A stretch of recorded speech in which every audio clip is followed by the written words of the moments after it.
ವಿಜಯೇಂದ್ರ ವಿರುದ್ಧ ಸಿಎಂ 150 ಕೋಟಿ ಆಮಿಷ ವಿಚಾರಕ್ಕೆ ಸಂಬಂಧಪಟ್ಟಂತೆ 150 ಕೋಟಿ ರೂಪಾಯಿ ಆಮಿಷ ಅಟ್ಟರ್ ನಾನ್ಸೆನ್ಸ್. ಹುಬ್ಬಳ್ಳಿಯಲ್ಲಿ ಕೇಂದ್ರ ಸಚಿವ ಪ್ರಹ್ಲಾದ್ ಜೋಶಿ ಆಕ್ರೋಶವನ್ನು ವ್ಯಕ್ತಪಡಿಸಿದ್ದಾರೆ. 150 ಕೋಟಿ ರೂಪಾಯಿ ಆಮಿಷ ಇದೆಯಲ್ಲ, ಅದು ಅಟ್ಟರ್ ನಾನ್ಸೆನ್ಸ್. ಹುಬ್ಬಳ್ಳಿಯಲ್ಲಿ ಕೇಂದ್ರ ಸಚಿವ ಪ್ರಹ್ಲಾದ್ ಜೋಶಿ ಆಕ್ರೋಶವನ್ನ ಹೊರಹಾಕಿರೋದು. ಸಿಎಂ ಸಿದ್ದರಾಮಯ್ಯ ಅವರ ಆರೋಪಕ್ಕೆ ಪ್ರಹ್ಲಾದ್ ಜೋಶಿ ತಿರುಗೇಟನ್ನ ಕೊಟ್ಟಿದ್ದಾರೆ. ಸಿದ್ದರಾಮಯ್ಯ ಬೇಜವಾಬ್ದಾರಿಯಾಗಿ ಮಾತನಾಡ್ತಿದ್ದಾರೆ.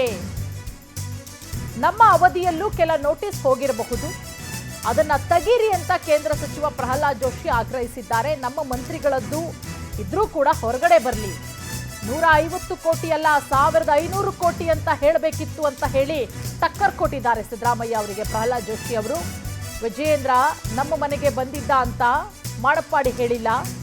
ಕಾಂಗ್ರೆಸ್ ಮಾಡಿರೋ ಅಪಚಾರವನ್ನ ಮುಚ್ಕೊಳ್ಳುವಂತ ಪ್ರಯತ್ನ ಮಾಡ್ತಾ ಇದೆ, ಅದಕ್ಕೋಸ್ಕರ ಈ ರೀತಿ ಆರೋಪ ಮಾಡ್ತಾ ಇರೋದು. ಕೋವಿಡ್ ವಿಚಾರವಾಗಿ ಬೆದರಿಸುವಂತಹ ತಂತ್ರ ಮಾಡ್ತಿದ್ದಾರೆ. ಸುಮ್ಮನೆ ಬಿಎಸ್ವೈ, ವಿಜಯೇಂದ್ರ, ಸುಧಾಕರ್, ಬೊಮ್ಮಾಯಿ ಹೆಸರೇಳ್ತಿದ್ದಾರೆ. ಶೀಘ್ರವೇ ವಕ್ಫ್ ತಿದ್ದುಪಡಿ, ಜನರಿಗೆ ನ್ಯಾಯ ಸಿಗುತ್ತೆ ಅಂತ ವಿಶ್ವಾಸ ವ್ಯಕ್ತಪಡಿಸಿದ್ದಾರೆ ಕೇಂದ್ರ ಸಚಿವ ಪ್ರಹ್ಲಾದ್ ಜೋಶಿ ಅವರು.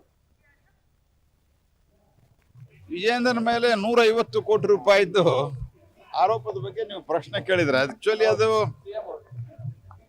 ಉತ್ತರ ಕೊಡ್ಲಿಕ್ಕೆ ವರ್ತ ಅಲ್ಲ. ಅದು ನನ್ನ ಪ್ರಕಾರ ಬಾಯಿ ಬಂದಂಗೆ ಮಾತಾಡೋದು ಅಂತ ಇದ್ರ ಅರ್ಥ. 1500 ಕೋಟಿ ಅಂತ ಹೇಳ್ಬೇಕಾಗಿತ್ತು. ಬೈ ಮಿಸ್ಟೇಕ್ ಅವ್ರು 150 ಕೋಟಿ ಅಂದಿರ್ಬೇಕು ಸಿದ್ದರಾಮಯ್ಯನವರು. 1500 ಕೋಟಿ ಅಂತ ಹೇಳ್ಬೇಕಾಗಿತ್ತು ಅವರು. Utter nonsense. ಆ ಪತ್ರ ಇಲ್ಲ, ಅನ್ವರ್ ಮನಪಾಡಿ ಅವ್ರ ಹೇಳಿಕೆ ಇಲ್ಲ, ಏನ್ ಬೇಕಾದ್ ಮಾತಾಡೋದು. ಅಂದ್ರೆ ಎಷ್ಟು ಬೇಜವಾಬ್ದಾರಿ ಇದ್ದಾರಂತ ಇದರಿಂದ ಅರ್ಥ ಆಗ್ತದ. ಮತ್ತು ಮಾತಾಡಿದ್ರೆ ನಿಮ್ಮ ಕಾಲದಾಗ, ನಮ್ಮ ಕಾಲದಾಗ ಅದಲ್ಲ. ನಾ ಹಿಂದನೂ ಹೇಳಿದ, ಅದಕ್ಕೆ ಸಿದ್ದರಾಮಯ್ಯ ತನಗೆ ಯಾವ್ದು ಬೇಕಾದಕ್ಕೆ ಅದು ಉತ್ತರನ ಕೊಡೋದಿಲ್ಲ ಅವರು.